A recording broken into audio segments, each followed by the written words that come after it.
नमस्कार। मौसम स्टेशन में आपका स्वागत है। मौसम विभाग ने केरल में मानसून के पहुंचने की घोषणा कर दी है। अब इसी के साथ सारे लोगों का ध्यान है कि मानसून कैसे कैसे आगे बढ़ेगा। इस न्यूज़ बुलेटिन में हम आपको वो सारी जानकारी देंगे कि अगले 24 से 48 घंटे में किस तरीके से बादल आगे बढ़ेंगे, किन किन इलाकों में बारिश होगी। लेकिन उससे पहले आप लोगों से एक गुजारिश है कि हमारे चैनल को सब्सक्राइब करें, शेयर करें इस वीडियो को लाइक करें। तो आइए शुरू करते हैं कि कैसा रहेगा मौसम।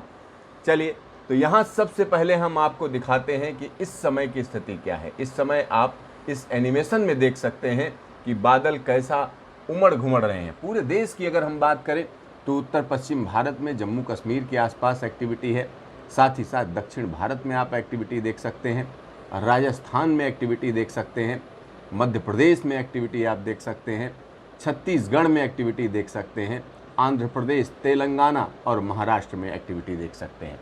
और इसी के साथ पूर्वोत्तर भारत में भी आप देखिए किस तरीके से बादल उमड़ घुमड़ रहे हैं। तो ये तो इस समय की स्थिति हुई।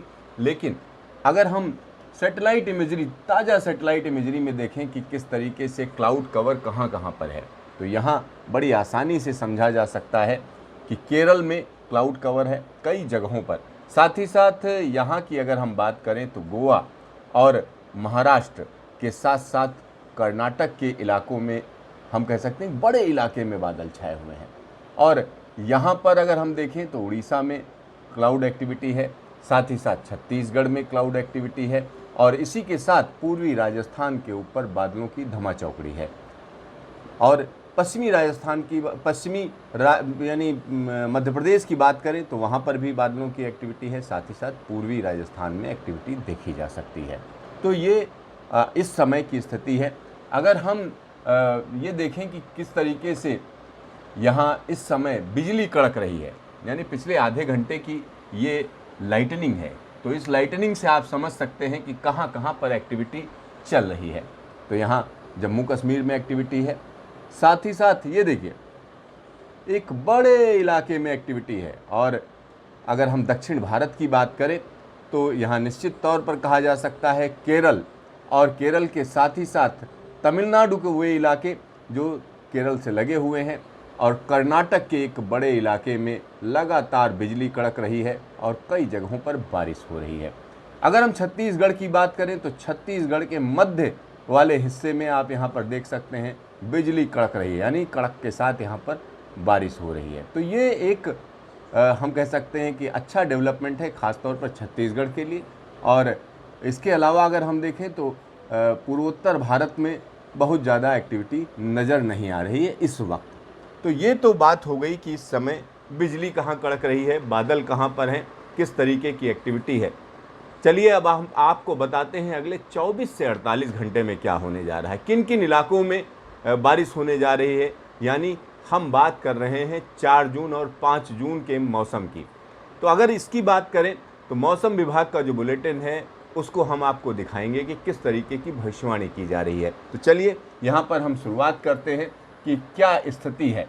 तो यहाँ आप देख सकते हैं मौसम विभाग ने 4 जून के लिए जो फोरकास्ट की है, देखिए जो फोरकास्ट की है उसमें साफ साफ कहा गया है कि महाराष्ट्र के हम कह सकते हैं कि पश्चिमी हिस्से में, खास तौर पर जो तटीय इलाके हैं वहाँ पर वाइड स्प्रेड यानी ठीक ठाक बारिश होने का अनुमान है। साथ ही साथ कर्नाटक में वाइड स्प्रेड और केरल में वाइड स्प्रेड रेनफॉल की बात की जा रही है।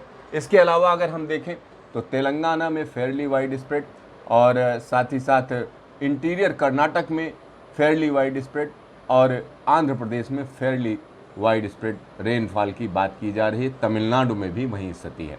इसी के साथ अगर हम एक्टिविटी की बात करें तो पूर्वोत्तर भारत में, खास तौर पर असम और मेघालय में वाइड स्प्रेड रेन होने की भविष्यवाणी 4 जून के लिए की गई है। इसके अलावा जो बाकी हिस्से हैं, अरुणाचल प्रदेश, नागालैंड, मिजोरम, त्रिपुरा और मणिपुर, वहाँ पर भी ये सारी एक्टिविटी फेयरली वाइड स्प्रेड मतलब 75% से कम स्टेशनों पर जारी रहेगी, यानी बारिश होती रहेगी। अगर हम बाकी जगहों की बात करें तो उत्तर प्रदेश कमोबेश मौसम के लिहाज से बहुत ज़्यादा एक्टिव नहीं रहेगा। तो यहाँ वार्निंग जो दी गई है, आप वार्निंग देख सकते हैं कि किस तरीके की वार्निंग दी गई है अलग अलग इलाकों के लिए। तो यहाँ हम आपको उसको डिटेल में बताएंगे कि किस तरीके से क्या वार्निंग दी गई है। चलिए, ये 4 जून का मौसम हम आपको दिखा रहे हैं और 4 जून के मौसम के लिए एक चीज़ आप ध्यान रखिएगा।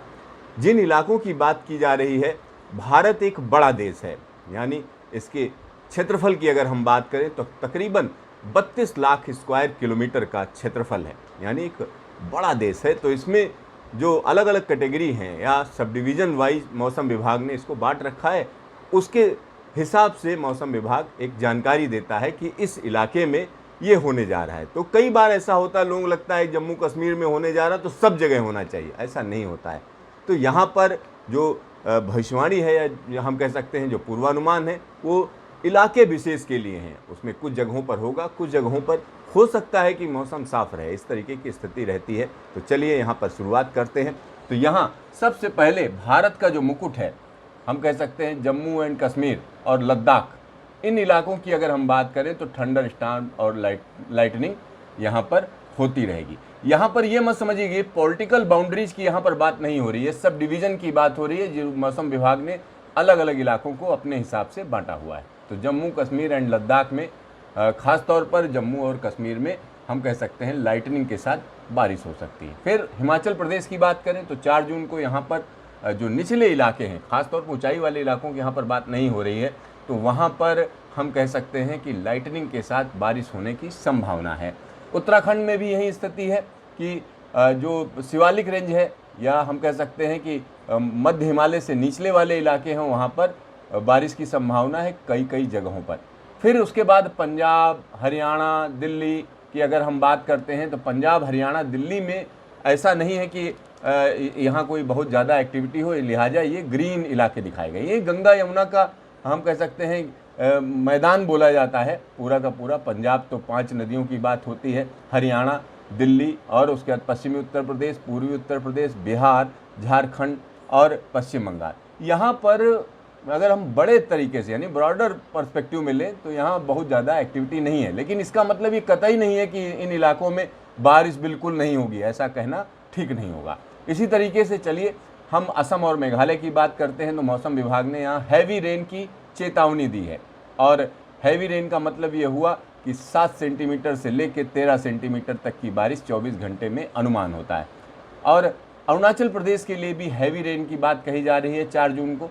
फिर हम आते हैं वेस्ट राजस्थान। वेस्ट राजस्थान में कई जगहों पर थंडर स्टॉर्म और लाइटनिंग और साथ ही साथ dust storm, strong surface wind, मतलब सतह पर तेज हवाएं चलेंगी, आंधी आएगी और लाइटनिंग होगी। ये मौसम विभाग कह रहा पश्चिमी राजस्थान के लिए। तो पूर्वी राजस्थान में thunder storm, lightning, strong surface winds कई जगहों पर रहेंगी, खासतौर पर वो इलाके जो मध्य प्रदेश से लगे हुए हैं। मध्य प्रदेश की बात करें तो पश्चिमी मध्य प्रदेश में एक्टिविटी रहेगी, लाइटनिंग रहेगी और हम कह सकते हैं स्ट्रांग सरफेस विंड है, यानी हवा तेज चलेगी। पूर्वी मध्य प्रदेश की बात करें तो यहाँ पर भी कई जगहों पर थंडर स्टॉर्म और लाइटनिंग एक्टिविटी रहेगी, खासतौर पर वो इलाके जो महाराष्ट्र से लगे हुए हैं, छत्तीसगढ़ से लगे हुए हैं। छत्तीसगढ़ की बात करें तो थंडर स्टॉर्म और लाइटनिंग की बात कही जा रही है और यहाँ पर अगले 24 घंटे में इस तरीके की एक्टिविटी बनी रहेगी। उड़ीसा की बात करें तो उड़ीसा का वो इलाका जो छत्तीसगढ़ और आंध्र प्रदेश से लगा हुआ है, वहाँ पर थंडर स्टॉर्म एक्टिविटी रहेगी। तेलंगाना में हैवी रेन की बात कही जा रही है, स्ट्रांग सरफेस विंड्स रहेंगी और कई जगहों पर कड़क के साथ बिजली भी कड़केगी। विदर्भ की बात करें तो यहाँ पर हम कह सकते हैं थंडर स्टॉर्म और लाइटनिंग की भविष्यवाणी मौसम विभाग ने की है। मराठवाड़ा की बात करें तो यहाँ पर भी थंडर स्टॉर्म और लाइटनिंग की बात की जा रही है। मध्य महाराष्ट्र खासतौर पर इस समय जब दक्षिण भारत में मानसून सक्रिय हुआ है तो यहाँ प्री मानसून एक्टिविटी बढ़ गई है और मध्य महाराष्ट्र में हैवी रेन की बात कही जा रही है, कई इलाकों में लाइटनिंग रहेगी। फिर कोंकण गोवा की बात करें, खासतौर पर जो अरब सागर से सटा हुआ इलाका है कोंकण और गोवा, वहाँ पर कई जगहों पर लाइटनिंग होगी, यानी कड़क के साथ बारिश होगी। और गोवा की अगर हम बात करें तो गोवा, रत्नागिरी के कई इलाकों में हैवी रेन की बात कही जा रही है। कोस्टल कर्नाटक में हैवी रेन होने का अंदेशा है मौसम विभाग को। साउथ इंटीरियर कर्नाटक में भी हैवी रेन होने का अंदेशा है। रायलसीमा में हम कह सकते हैं हैवी रेन की बात मौसम विभाग कर रहा है। और कोस्टल आंध्र प्रदेश में भी हैवी रेन की बात की जा रही है। तो ये स्थिति हम कह सकते हैं कि मानसून के चलते है। और केरल की बात करें तो कई जगह पर हैवी रेन की बात मौसम विभाग कह रहा है कि 4 जून को हैवी रेन रहेंगी कई जगहों पर, और लाइटनिंग के साथ जो है बारिश होने का अंदेशा है। साउथ इंटीरियर कर्नाटक की बात करें तो यहाँ पर भी भारी बारिश का अंदेशा जताया जा रहा है। तो ये एक हम कह सकते हैं बड़ी बात है, क्योंकि जब हम मानसून की बात करते हैं तो मानसून के आने की घोषणा हो चुकी है, लिहाजा दक्षिण भारत में अगले 24 से 48 घंटे में कई इलाकों में जोरदार बारिश होने का अंदेशा है। मौसम विभाग का कहना है केरल, कर्नाटक के तमाम इलाकों में बारिश तेज हो जाएगी, और ख़ास तौर पर वेस्टर्न घाट की बात करें तो हवा काफ़ी तेज हो जाती है, क्योंकि मानसून का एक अपना करंट होता है। और दूसरी बात क्या होती है, इसकी वजह से अरब सागर में भी लहरें रहती हैं, लिहाजा मछुआरों को मानसून की जब शुरुआत होती है तो चेतावनी दी जाती है कि वो समंदर में ना जाएं। तो आगे 24 से 48 घंटे मानसून के लिए महत्वपूर्ण है। किन किन इलाकों में मानसून पहुंचेगा इसकी सूचना हम आपको देते रहेंगे। इसके लिए देखते रहिए मौसम स्टेशन, फिर मिलेंगे दोबारा।